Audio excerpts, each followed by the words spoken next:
Okay, so many of you are probably wondering, how did she go from 135 pounds to 126 pounds, and now she's eating 165 calories more? And this is through the process of diet periodization. So this is a little mini training on diet periodization, okay? So what we did was established her intake first and foremost. We did that in about 3 weeks' time. She already had a general idea, and then I just had her be very consistent with it. And once she was consistent with her intake and I was able to see how her body responded in the first couple of weeks, then I knew that we could enter a deficit or a cut.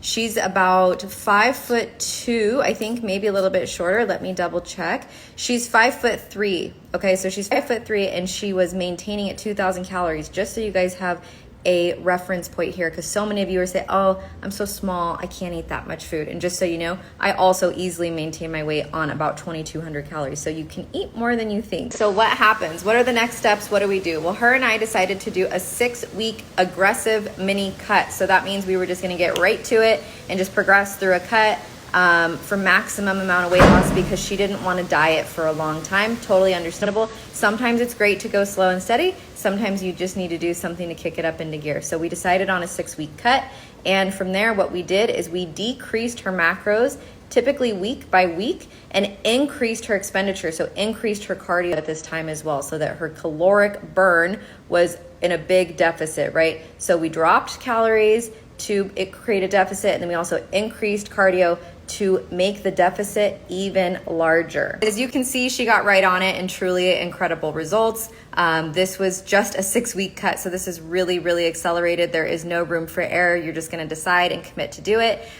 We did increase her cardio, but we also kept in 1 high day per week, or a refeed, so that we could optimize recovery and also keep her fueled. So one of the coolest things about working with Christina that was so awesome was that she was able to maintain her strength and decrease her weight. So this put her into a new powerlifting weight class. So she got a new PR that beat her old PR, even at a higher weight, and she was in a lower weight class. So she became even more competitive, right? So weight loss just isn't always about aesthetics, right? This was actually for a better strength to mass ratio and made her more competitive in her powerlifting, which I just love.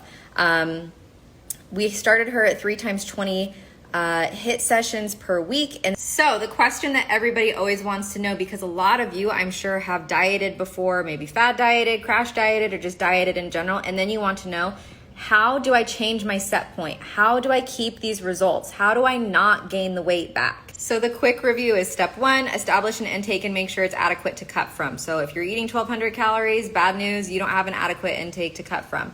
Step 2 is to create that deficit. You can do it through creating a deficit, a caloric deficit, or increasing your expenditure, or what I like to do is hit it with a 1-2 punch and use both so that you're getting it from both ends. Step 3, once you have achieved your weight loss, your goal, or maybe you're just done dieting. Maybe you've been dieting for 12 weeks, you still have weight to lose, you still have a goal to achieve, whatever it is, but you're burned out. Do not keep pushing, right? You're not gonna be compliant. You're gonna start to feel like you're screwing up, and it's better to enter step 3, which is the reverse diet phase. So that is exactly how we got her from the picture on the left of 135 pounds, 2,000 calories, to 126 pounds and 2,165 calories, right? So there are a couple of ways to do a reverse diet, but the one that I'm talking about today is just going to be the slow and steady. You can jump right back to maintenance. You just have to remember that you're going to gain weight because of food volume, fiber, carbs pulling in water. It's just inevitable, and that's okay. You can do it like that, or you can go the kind of slower and steady route, which is psychologically more comfortable for people sometimes. Or, you know, when you go down to a lower body mass, you just have less of a metabolic burn. That's just what happens when you get smaller. So some people really like to take it slow so that their metabolism has a chance to adapt and rev back up as you start to increase the intake. And that's a lot of how people are able to maintain and create a new set point. They maintain the weight loss through reverse dieting. So by adding in food each and every week. So typically what I do is I'm adding anywhere from like 80 to 150 calories per day to my client's intake. I do have a whole resource on reverse dieting, what to expect, how the process works, even adding in intake, how much I do, like I just said. But here's the thing, and this is why it's so great to have a coach, is because your coach is going to be looking at, or a good coach, they'll be looking at your diet or your biofeedback, right? So how's your energy, not only your weight, but how's your energy, your digestion, your overall well-being, your mental state? Are you being compliant with plan? So some people, you don't just say, oh, we just add 80 calories every day and that's that.